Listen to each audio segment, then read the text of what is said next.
গল্পের আসরে তোমাকে জানাই আবারও স্বাগত। আজ যে ছোট গল্পটি পাঠ করছি তার নাম অশরীরী।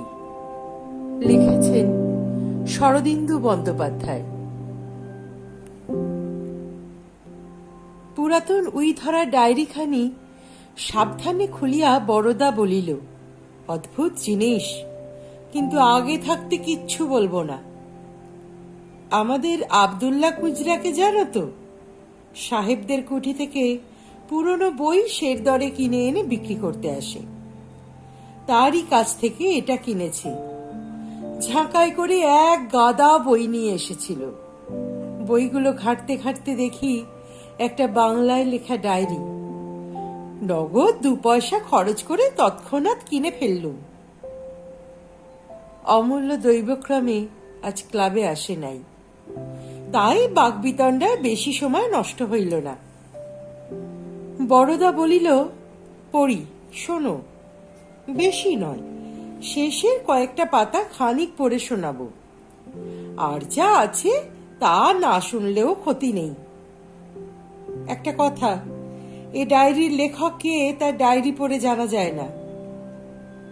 তবে তিনি যে কলকাতা হাইকোর্টের একজন অ্যাডভোকেট ছিলেন তাতে সন্দেহ নেই।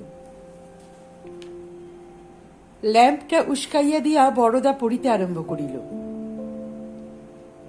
7ই ফেব্রুয়ারি। আজ মুঙ্গেরে আসিয়া পৌঁছিলাম। স্টেশন হইতে পীর পাহাড় প্রায় মাইল 3 দূরে, শহরের বাহিরে। মুঙ্গের শহরে যতটুকু দেখিলাম কেবল ধুলা আর পুরাতন সেকেলে ধরনের বাড়ি। যা হোক, আমাকে শহরের মধ্যে থাকিতে হইবে না, ইহাই রক্ষা। স্টেশন হইতে আসিতে পথে কেল্লার ভিতর দিয়া আসিলাম। কেল্লাটা মন্দ নয়, পুরাতন মীর কাসিমের আমলের কেল্লা, গড়খাই দিয়ে ঘেরা। প্রাকারের ইট পাথর অনেক স্থানে বসিয়া গিয়াছে। বড় বড় গাছ উচ্চ প্রাচীরের উপর জন্মিয়া শুষ্ক গড়খাইয়ের দিকে ঝুঁকিয়া পড়িয়াছে। একদিন এই গড়ের প্রাচীরে সতর্ক শান্তি পাহারা দিত। প্রহরে প্রহরে দুর্গদ্বারে নাকারা বাজিত।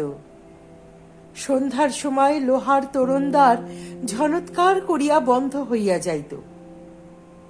কল্পনা করিতে মন্দ লাগে না। পীর পাহাড়ের বাড়িখানি চমৎকার। এমন বাড়ি যাহার সে চিরদিন এখানে থাকে না কেন, এই আশ্চর্য। যাই হোক, পাহাড়ের উপর নির্জন প্রকাণ্ড বাড়িখানিতে একাকী 1 মাস থাকিতে পারব জানিয়া ভারী আনন্দ হইতেছে। বন্ধু কলিকাতায় থাকুন, আমি এই অবসরে তাহার বাড়িটা ভোগ করিয়া লই। কলিকাতা হাইকোর্টে প্রায় 1.5 মাস ধরিয়া প্রকাণ্ড দায়রা মোকদ্দমা চালাইবার পর সত্য সত্যই বিশ্রাম করিতে হইলে এমন শান্তিপূর্ণ স্থান আর নাই। আমার শরীর যে ভাঙিয়া পড়িয়াছে তাহার কারণ শুধু অত্যধিক পরিশ্রম নয়, মানুষের সহিত অবিশ্রাম সংঘর্ষ। যে লোক মিথ্যা কথা বলিবে বলিয়া দৃঢ় সংকল্প করিয়া আসিয়াছে, তাহার পেট হইতে সত্য কথা টানিয়া বাহির করা এবং যে হাকিম বুঝিবে না তাহাকে বুঝাইবার চেষ্টা যে কিরূপ বুক ভাঙা ব্যাপার, তাহা যিনি এ পেশায় ঢুকিয়াছেন তিনিই জানেন। মানুষ দেখিলে এখন ভয় হয়। কেহ কথা কহিবার উপক্রম করিলেই পলাইতে ইচ্ছা করে। তাই একেবারে নিঃসঙ্গভাবে চলিয়া আসিয়াছি। বামুন চাকর পর্যন্ত সঙ্গে লই নাই। ইকমিক কুকার সঙ্গে আছে, তাহাতেই নিজে রাঁধিয়া খাইব। কি সুন্দর স্থান! পাহাড়ে ঠিক মাথার উপর বাড়িটি। চারিদিকের সমতল ভূমি হইতে প্রায় 300-400 ফুট উচ্চে। ছাদের উপর দাঁড়াইলে দেখা যায় একদিকে দিগন্ত রেখা পর্যন্ত বিস্তৃত গঙ্গার চর। তাহার উপর এখন সরিষা জন্মিয়াছে। সবুজ জমির উপর হলুদ বর্ণ ফুলের স্ফুলিঙ্গ। চাহিয়া চাহিয়া চক্ষু স্নিগ্ধ হইয়া যায়। অন্যদিকে যতদূর দৃষ্টি যায় অগণ্য অসংখ্য তালগাছের মাথা জাগিয়া আছে। আরো কত প্রকারের ঝোপ ঝাড় জঙ্গল। তাহার ভিতর দিয়া গেরিমাটি ঢাকা পথটি বহু নিম্নে গোলাপি ফিতার মতো পড়িয়া আছে। এ যেন কোন স্বর্গলোকে আসিয়া পৌঁছিয়াছি। বাড়িতে একটা মালি ছাড়া আর কেহ নাই, সেই বাড়ির তত্ত্বাবধান করে এবং 2-4টা মৃতপ্রায় গোলাপ গাছে জল দেয়। জল পাহাড়ের উপর পাওয়া যায় না। পাহাড়ের পাদমূলে রাস্তার ধারে একটি কুয়া আছে, সেইখান হইতেই আনিতে হয়। মালিটার সহিত কথা হইয়াছে আমার, সে আমার জন্য 2 ঘড়া জল রোজ আনিয়া দিবে। তাহাতেই আমার স্নান ও পান 2 কাজই চলিয়া যাইবে। মালিটাকে বলিয়া দিয়াছি পারতপক্ষে যেন আমার সম্মুখে না আসে। আমি একলা থাকিতে চাই। 8ই ফেব্রুয়ারি। কাল রাত্রে এত ঘুমাইয়াছি যে জীবনে বোধহয় এমন ঘুমাই নাই। রাত্রি 9টার সময় শুইতে গিয়েছিলাম। যখন ঘুম ভাঙিল তখন বেলা 7টা। ভোরের রৌদ্র খোলা জানালা দিয়া বিছানায় আসিয়া পড়িয়াছে। গোছগাছ করিয়া সংসার পাতিয়া ফেলিয়াছি। সঙ্গে কিছু চাল ডাল আলু ইত্যাদি আনিয়াছিলাম, তাহাতে আরো 3-4 দিন চলিবে। ফুরাইয়া গেলে মালিকে দিয়া শহরের বাজার হইতে আনাইয়া লইব। ট্রাঙ্কগুলো খুলিয়া দেখিলাম প্রয়োজনীয় দ্রব্য সবই আছে। দাড়ি কামাইবার সরঞ্জাম, সাবান, তেল, আয়না, চিরুনি কিছুই ভুল হয় নাই। 1 বান্ডিল ধূপের কাঠিও রহিয়াছে। দেখিলাম ভালোই হইল। এখনো অবশ্য একটু শীত আছে, কিন্তু গরম পড়িতে আরম্ভ করিলে মশার উপদ্রব বাড়িতে পারে। চাকরটার বুদ্ধি আছে দেখিতেছি। কতকগুলো বই ও কাগজ পেন্সিল ট্রাঙ্কের মধ্যে পুড়িয়া দিয়েছে। যদিও এই 1 মাসের মধ্যে বই স্পর্শ করিব না প্রতিজ্ঞা করিয়াছি, তবু হাতের কাছে 2-1খানা থাকা ভালো। বইগুলো কিন্তু একেবারেই বাজে। পরলোক ও ভূতদর্শন, উন্মাদ ও প্রতিভা, এইসব বই আমি পড়ি না। চাকরটা বোধহয় ভাবিয়াছে আইন ছাড়া অন্য যে কোনো বই পড়িলেই আমি ভালো থাকিব। সে একটু আধটু লেখাপড়া জানে, সাথে কি বলে স্বল্প বিদ্যা ভয়ঙ্করী। বন্ধুর এখানেও একটা ছোটখাটো লাইব্রেরি আছে দেখিতেছি। একটা ক্ষুদ্র লালমারিতে গোটা কয়েক পুরাতন উপন্যাস, অধিকাংশই সম্মুখের ও পশ্চাতের পাতা ছেঁড়া। যাই হোক, পরিবার যদি কখনো ইচ্ছা হয় বইয়ের অভাব হইবে না। দুপুরবেলাটা ভারী আনন্দে কাটিল। শূন্য বাড়িময় একাকী ঘুরাইয়া বেড়ালাম। পাহাড়ের উপর এই বৃহৎ বাড়ি কে তৈয়ার করিয়াছিল, ইহার কোনো ইতিহাস আছে কি?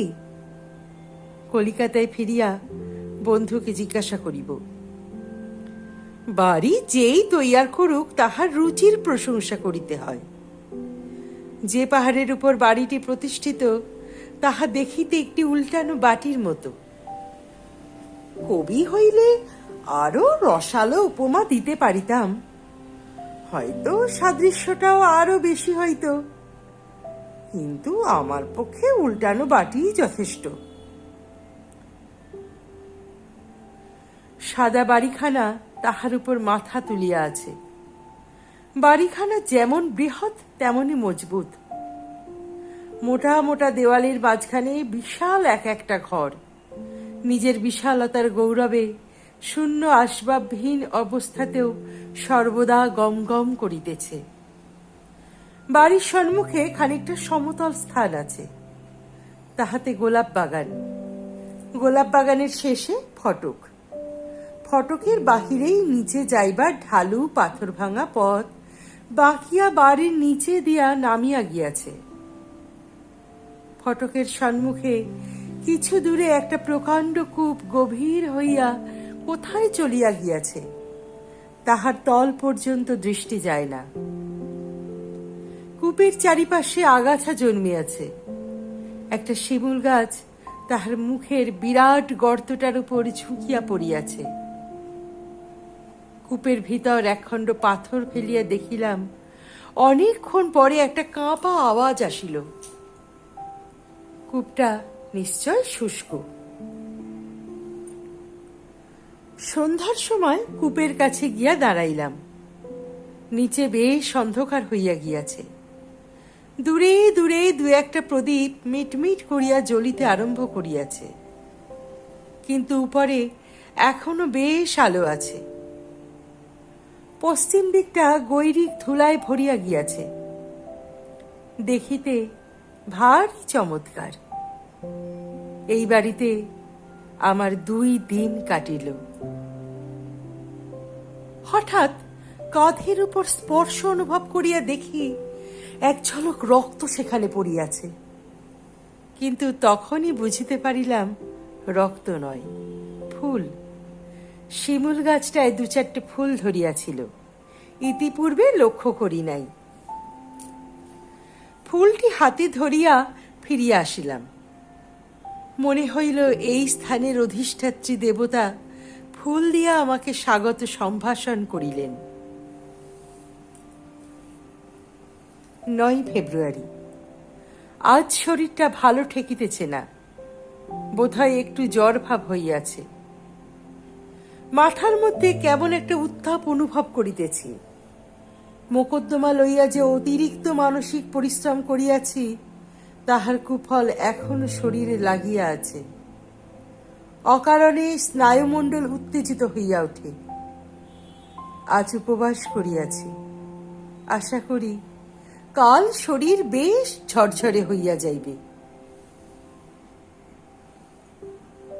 10 ফেব্রুয়ারি। প্রাচীন গ্রীসে সংস্কার ছিল প্রত্যেক গাছ, লতা, নদী, পাহাড়ের একটি করিয়া অধিষ্ঠাত্রী দেবতা আছে। আধুনিক বিজ্ঞান শাসিত যুগে কথাটা হাস্যকর হইলেও উপদেবতা অধিষ্ঠিত গাছপালার কথা কল্পনা করিতে মন্দ লাগে না। সাঁওতালদের মধ্যেও এইরূপ সংস্কার আছে শুনিয়াছি। যাহারা বনে জঙ্গলে বাস করে, তাহাদের মধ্যে এই প্রকার বিশ্বাস হয়তো স্বাভাবিক।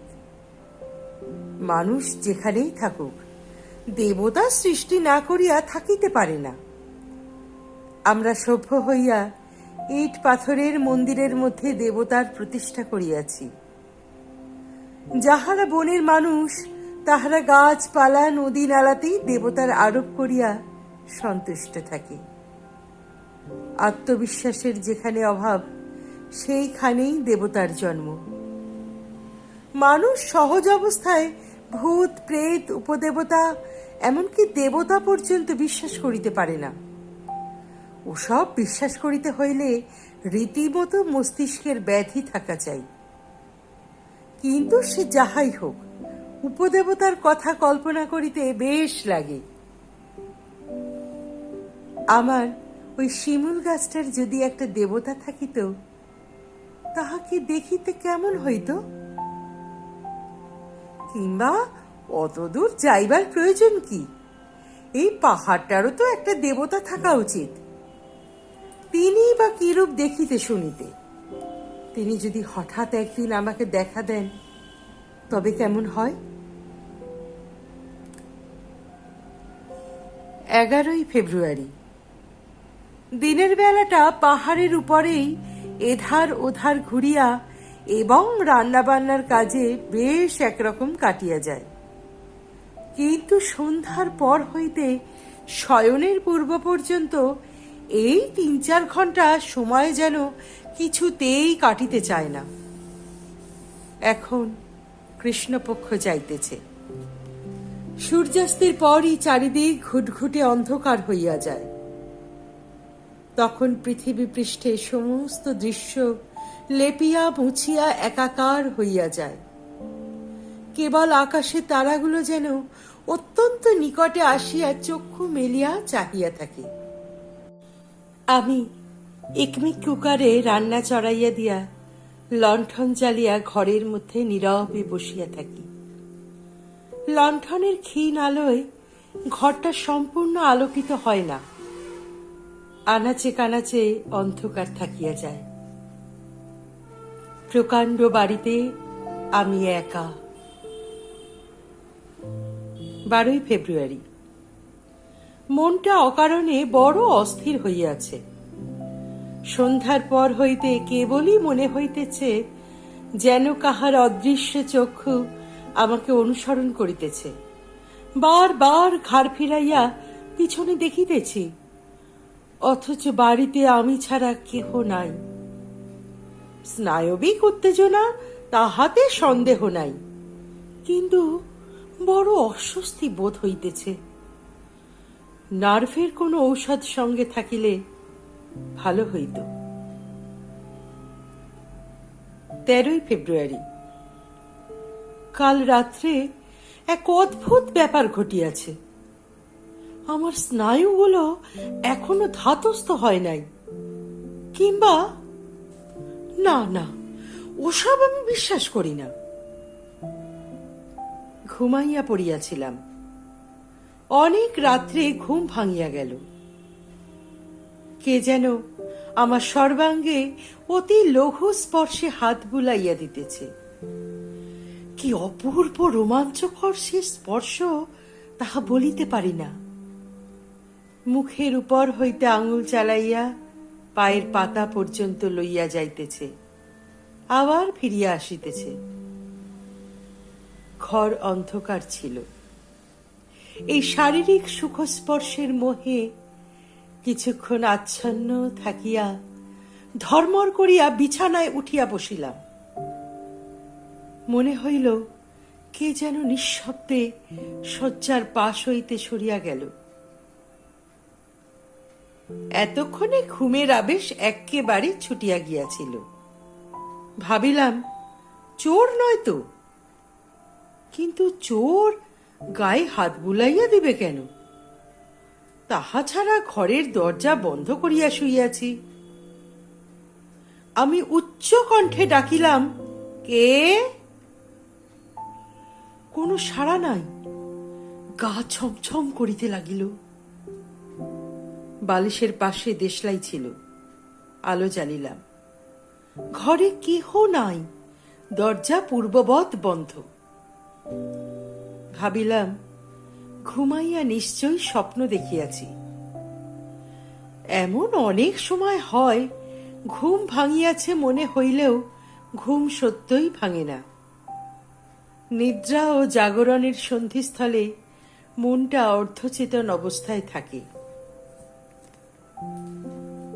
দ্বার খুলিয়া বাহিরে আসিলাম। খোলা বারান্দায় আসিয়া দেখিলাম এক আকাশ নক্ষত্র জলজল করিতেছে। ঘরের বদ্ধ বায়ু হইতে বাহিরে আসিয়া বেশ আরাম বোধ হইল। একটা ঠান্ডা হাওয়া বাড়ির চারিদিকে যেন নিঃশ্বাস ফেলিয়া বেড়াইতেছে। কিছুক্ষণ এদিক ওদিক পায়চারি করিবার পর একটু গা শীত শীত করিতে লাগিল। আবার ঘরে ফিরিয়া দরজা বন্ধ করিয়া শুইলাম। আলোটা নিবাইলাম না, কমাইয়া দিয়া মাথার শিয়রে রাখিয়া দিলাম। এটা কি সত্যই স্বপ্ন? রাত্রে আর ভালো ঘুম হইল না। 14 ফেব্রুয়ারি। কাল আর কোনো স্বপ্ন দেখি নাই। আধো আশা আধো আশঙ্কা লইয়া শুইতে গিয়াছিলাম। হয়তো আজ আবার স্বপ্ন দেখিব, কিন্তু কিছুই দেখি নাই। আজ শরীর বেশ ভালো বোধ হইতেছে। চাল ডাল কেরোসিন তেল ইত্যাদি ফুরাইয়া গিয়াছিল। মালিকে দিয়া বাজার হইতে আনাইয়া লইয়াছি। মালিটা যাতে গোয়ালা হইলেও বেশ বুদ্ধিমান লোক। সেই যে তাহাকে আমার সম্মুখে আসিতে মানা করিয়া দিয়াছিলাম, তারপর হইতে নিতান্ত প্রয়োজন না হইলে আমার কাছে আসে না। কখন জল দিয়া যায় আমি জানিতেও পারি না। আমিও আসিয়া অবধি পাহাড় হইতে নিচে নামি নাই। সুতরাং মানুষের সঙ্গে মুখোমুখি সাক্ষাৎ এ কয়দিন হয় নাই বলিলেই চলে। নিচে রাস্তা দিয়া মানুষ চলাচল করিতে দেখিয়াছি বটে, কিন্তু এত দূর হইতে তাহাদের মুখ দেখিতে পাই নাই। আজ বাড়িতে চিঠি দিয়াছি, লিখিয়াছি বেশ ভালো আছি, কিন্তু তাহাদের চিঠিপত্র দিতে বারণ করিয়া দিয়াছি। আমার এই বিজন বাসের মাধুর্য চিঠিপত্রের দ্বারাও খণ্ডিত হয়, ইহা আমার ইচ্ছা নয়। বাহিরের পৃথিবীতে কোথায় কি ঘটিতেছে না ঘটিতেছে তাহার খোঁজ রাখিতে চাই না।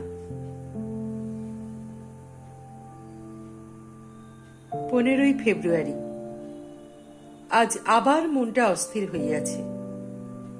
কি যেন হইয়াছে, অথচ ঠিক বুঝিতে পারিতেছি না।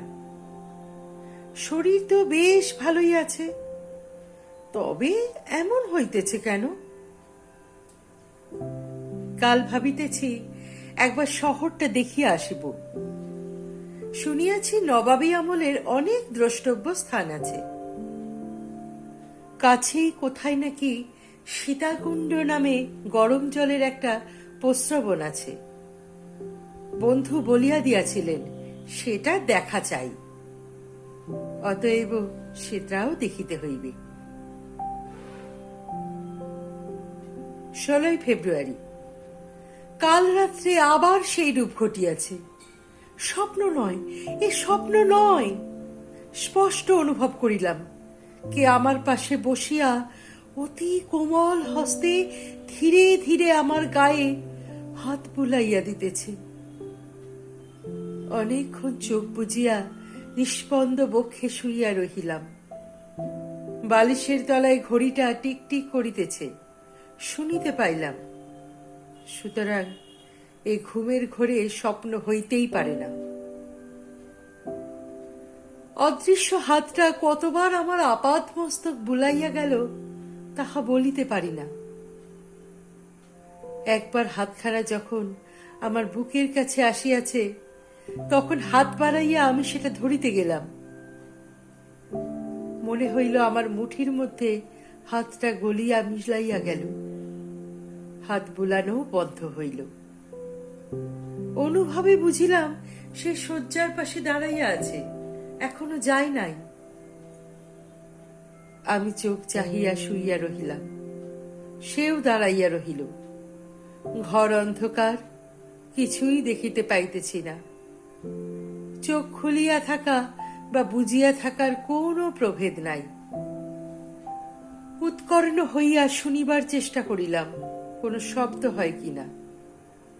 দরজার কোথাও ঘুণ ধরিয়াছে, তাহারই শব্দ শুনিতেছি, আর কোনো শব্দ নাই। অতীন্দ্রিয় অনুভূতি দ্বারা বুঝিলাম সে আস্তে আস্তে চলিয়া গেল, আজ আর আসিবে না। ঘুমাইয়া পড়িলে হয়তো থাকিত। আমি যখনই ঘুমাই তখনই কি সে আমার সুস্থ শরীরের উপর পাহারা দেয়? কিন্তু আশ্চর্য, আজ আমার একটুও ভয় করিল না কেন? 17ই ফেব্রুয়ারি। আমার শিমুল গাছ রক্তরাঙা ফুলে ফুলে ভরিয়া উঠিয়াছে। গাছে পাতা নাই, কেবলই ফুল। সেদিন যে আমার কাঁধের উপর এক ঝলক রক্তের মতো ফুল পড়িয়াছিল, সে কি স্বাভাবিক? এত স্থান থাকিতে আমার কাঁধের উপরই বা পড়িল কেন? তবে কি কোনো অদৃশ্য হস্ত গাছ হইতে ফুল ছিঁড়িয়া আমার গায়ে ফেলিয়াছিল? কে সে? বৃক্ষ দেবতা? না আমারই মতো কোনো মানুষের দেহ বিমুক্ত আত্মা? তাই কি একটা দেহহীন আত্মা, সে আমাকে পাইয়া খুশি হইয়াছে, তাহাই কি আকারে ইঙ্গিতে জানাইতে চায়? সে আমার সহিত বন্ধুত্ব স্থাপন করিতে চায়, তাই কি সেদিন ফুল দিয়া আমার সম্বর্ধনা করিয়াছিল? তবে কি সত্যই প্রেতজনই আছে, দেহমুক্ত অশরীরী আত্মা? বিশ্বাস করা কঠিন, কিন্তু there are more things in heaven and earth.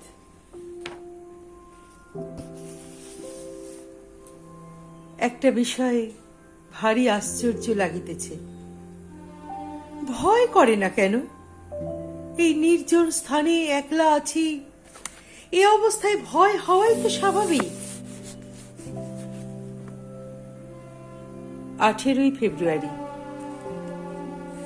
আনমনে দিন কাটিয়া গেল, শূন্য বাড়িময় কেবল ঘুরিয়া বেড়াইলাম। হাওয়া দিতেছে, খুব ধুলা উড়িতেছে। গঙ্গার চরের দিকটা বালুতে অন্ধকার, কিছু দেখা যায় না। আজ কিছু ঘটে নাই, মনটা উদাস বোধ করিতেছে। 19 ফেব্রুয়ারি। দিনটা যেন রাত্রির প্রতীক্ষাতেই কাটিয়া গেল। দিনের বেলা কিছু অনুভব করি না কেন? সন্ধ্যার সময় দেখিলাম পশ্চিম আকাশে সরু একটি চাঁদ দেখা গিয়েছে, যেন অসীম অশূন্যে অপার্থিব একটু হাসি। অল্পক্ষণ পরেই চাঁদ অস্ত গেল। তখন আবার নিরন্ধ্র অন্ধকার জগৎ গ্রাস করিয়া লইল। একমিক কুকারে রান্না চড়াইয়া অন্য মনে বসিয়াছিলাম। আলোটা সম্মুখের ভাঙা টেবিলে বসানো ছিল। অদূরে কতগুলি ধূপ জ্বালাইয়া দিয়াছিলাম। তাহারি সুগন্ধ ধূমে ঘরটি পূর্ণ হইয়া উঠিয়াছিল। বসিয়া বসিয়া সহসা স্মরণ হইল, বাক্স হইতে সেই প্রেততত্ত্ব সম্বন্ধে বইখানা বাহির করিয়া পড়িতে আরম্ভ করিলাম। গল্প, নেহাত গল্প। সত্য অনুভূতির ছায়া মাত্র এসব কাহিনীতে নাই। আমি যেমন করিয়া তাহাকে অনুভব করিয়াছি, চোখে না দেখিয়াও সর্বাঙ্গ দিয়া তাহার সামীপ্য উপলব্ধি করিয়াছি। সেরূপভাবে আর কে প্রত্যক্ষ করিয়াছে? ইহারা লিখিতেছে চোখে দেখিয়াছে। চোখে দেখা কি যায়? যে আমার কাছে আসে সে কেমন দেখিতে? আমার মতোই কি তার হস্ত পদ অবয়ব আছে? মানুষের চেহারা না অন্য কিছু? বই হইতে চোখ তুলিয়া ভাবিতেছি, এমন সময় আমার দৃষ্টির সম্মুখে এক আশ্চর্য ইন্দ্রজাল ঘটিল।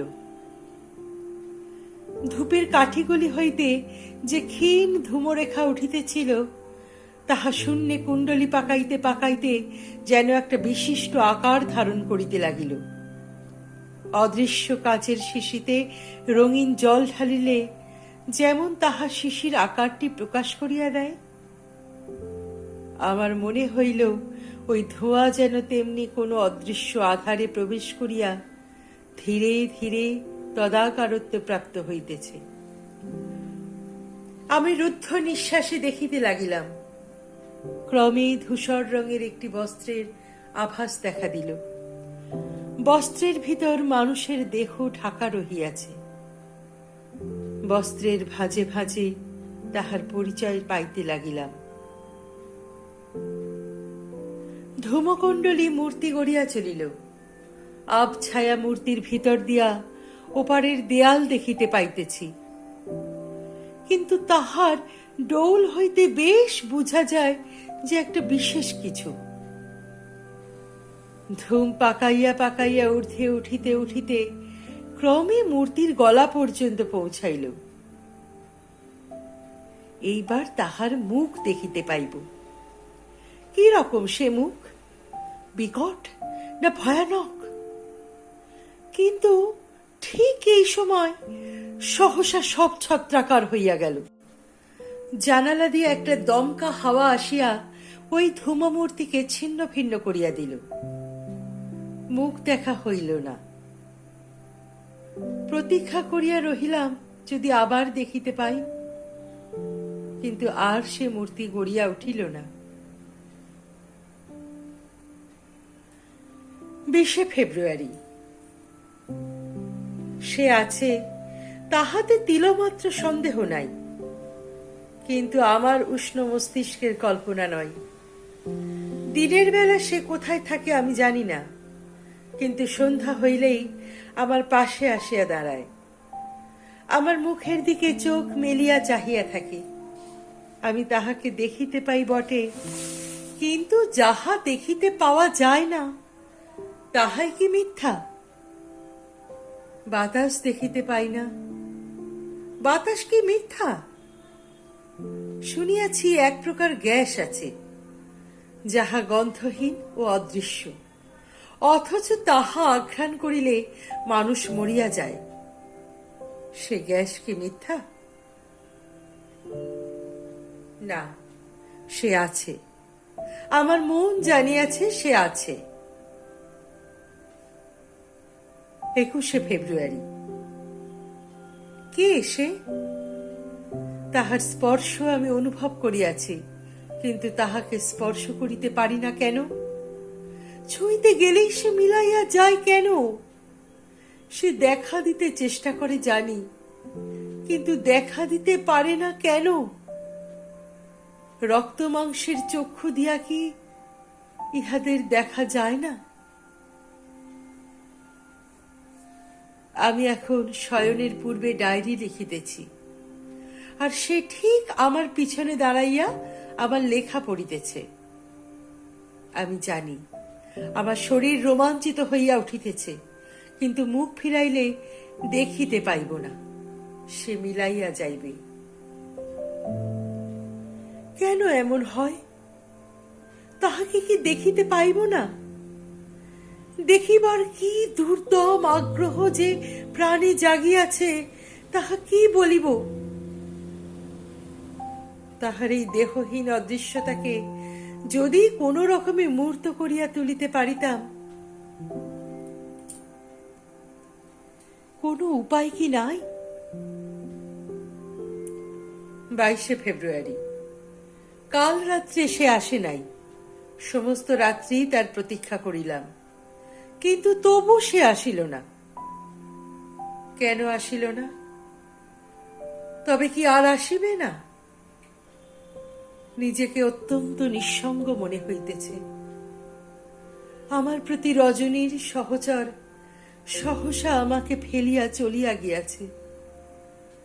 আর যদি না আসে? 23 ফেব্রুয়ারি। জানিয়াছি সে নারী। এ কি অভাবনীয় ব্যাপার, যেন ধারণা করিতে পারিতেছি না।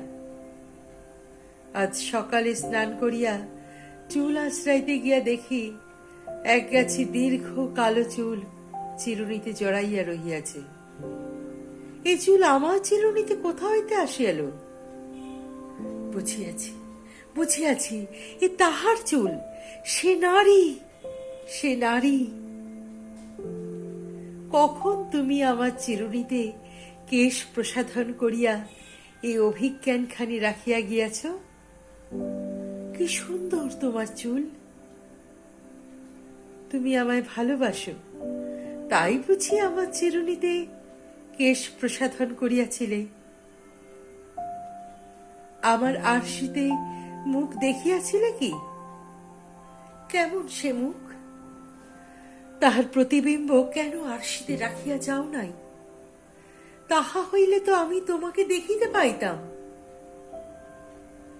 ওগো রহস্যময়ী, দেখা দাও। এই সুন্দর সুকোমল চুলগাছি যে তরুণ তনুর শোভাবর্ধন করিয়াছিল, সেই দেহখানি আমাকে একবার দেখাও। আমি যে তোমায় ভালোবাসি, তুমি নারী তাহা জানিবার পূর্ব হইতে যে তোমায় আমি ভালোবাসি। কেমন তোমার রূপ যে শিমুল ফুল দিয়া আমায় প্রথম সম্ভাষণ করিয়াছিলে, তাহারই মতো দিক আলো করা রূপ কি তোমার? তাই কি নিজের রূপের প্রতিচ্ছবিটি সেদিন আমার কাছে পাইয়াছিলে? অধর কি তোমার অমনি রক্তিম বর্ণ? পায়ের আলতা কি উহারি রঙে রাঙা? কেমন করিয়া কোন ভঙ্গিতে বসিয়া তুমি আমার চিরুনি দিয়া চুল বাঁধিয়াছিলে? কেমন সে কবরী বন্ধ? একটি রক্তরাঙা শিমুল ফুল কি সেই কবরীতে পড়িয়াছিলে? আমার এই ৩৬ বছর বয়স পর্যন্ত কখনো আমি নারীর মুখের দিকে চোখ তুলিয়া দেখি নাই। আজ তোমাকে না দেখিয়াই তোমার প্রেমে আমি পাগল হইয়াছি। ওগো অশরিণী, একবার রূপ ধরিয়া আমার সম্মুখে দাঁড়াও। ২৪শে ফেব্রুয়ারি। তাহার প্রেমের মোহে আমি ডুবিয়া আছি। আহার নিদ্রায় আমার প্রয়োজন কি? আমার মনে হইতেছে এই অপরূপ ভালোবাসা আমাকে জর্জরিত করিয়া ফেলিতেছে। আমার অস্থি মাংস মেদ মজ্জা জীর্ণ করিয়া জঠরস্থ অম্ল রসের মতো আমাকে পরিপাক করিয়া ফেলিতেছে। এমন না হইলে ভালোবাসা? ২৫শে ফেব্রুয়ারি। আজ সকালে হঠাৎ মালিটার সঙ্গে দেখা হইয়া গেল। তাহাকে গালাগালি দিয়া তাড়াইয়া দিয়াছি। মানুষের মুখ আমি দেখিতে চাই না। সমস্ত দিন কিছু আহার করি নাই, ভালো লাগে না। আহারে রুচি নাই। তাছাড়া রান্নার হাঙ্গামা অসহ্য। গরম পড়িয়া গিয়াছে। মাথার ভিতরটা ঝাঁ ঝাঁ করিতেছে। কাল সারা রাত্রি জাগিয়াছিলাম, কিন্তু তাহাকে দেখিতে পাইলাম না। সে কাল আমার পাশে আসিয়া শুইয়াছিল। স্পষ্ট অনুভব করিয়াছি তাহার অস্পষ্ট মধুর দেহ সৌরভ আঘ্রাণ করিয়াছি, কিন্তু তাহাকে ধরিতে গিয়ে দেখিলাম শূন্য, কিছু নাই। জানি সে আমার চোখে দেখা দিবার জন্য, আমার বাহুতে ধরা দিবার জন্য ব্যাকুল হইয়াছে, কিন্তু পারিতেছে না। তাহারই ব্যর্থ আকুলতা আমি মর্মে মর্মে উপলব্ধি করিতেছি। মধ্যরাত্রি হইতে প্রভাত পর্যন্ত খোলা আকাশের তলায় পায়চারি করিয়াছি। সেও আমার পাশে পাশে বেড়াইয়াছে। তাহাকে বারবার জিজ্ঞাসা করিয়াছি কি করিলে তাহার দেখা পাইব। সে উত্তর দেয় নাই, কিংবা তাহার উত্তর আমার কানে পৌঁছায় নাই। সকাল হইতেই সে চলিয়া গেল। মনে হইল ওই রক্তরাঙা শিমুল গাছটার দিকে অদৃশ্য হইয়া গেল। চর্মচক্ষে তাহাকে দেখিতে পাওয়া কি সম্ভব নয়? ২৬শে ফেব্রুয়ারি। না, রক্ত মাংসের শরীরে তাহাকে দেখিতে পাইব না। সে সূক্ষ্ম লোকের অধিবাসিনী। স্থূল মর্তলোক হইতে আমি তাহার নাগাল পাইব না। আমার এই জড় দেহটাই ব্যবধান হইয়া আছে। ২৭শে ফেব্রুয়ারি। আহার নাই, নিদ্রা নাই, মাথার মধ্যে আগুন জ্বলিতেছে। আয়নায় নিজের মুখ দেখিলাম। এ কি সত্যই আমি, না আর কেহ? আমি তাহাকে চাই, যেমন করিয়া হোক চাই। স্থূল শরীরে যদি না পাই, তবে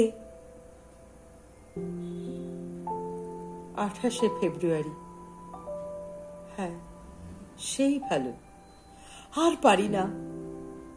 শিমুল গাছের যে ডালটা কূপের মুখে ঝুঁকিয়া আছে, তাহাতে একটা দড়ি টাঙাইয়াছি। আজ সন্ধ্যায় যখন তাহার আসিবার সময় হইবে, তখন সখী, আর দেরি নাই। আজ ফাগুনের সন্ধ্যায় যখন চাঁদ উঠিবে, তুমি কবরী বাঁধিয়া প্রস্তুত হইয়া থাকিও। তোমার রক্ত রাঙা ফুলের থালা সাজাইয়া রাখিও। আমি আসিব, তোমাকে চক্ষু ভরিয়া দেখিব। আজ আমাদের পরিপূর্ণ মিলন রাত্রি। বড়দা আস্তে আস্তে ডায়েরি বন্ধ করিয়া বলিল, এইখানেই লেখা শেষ।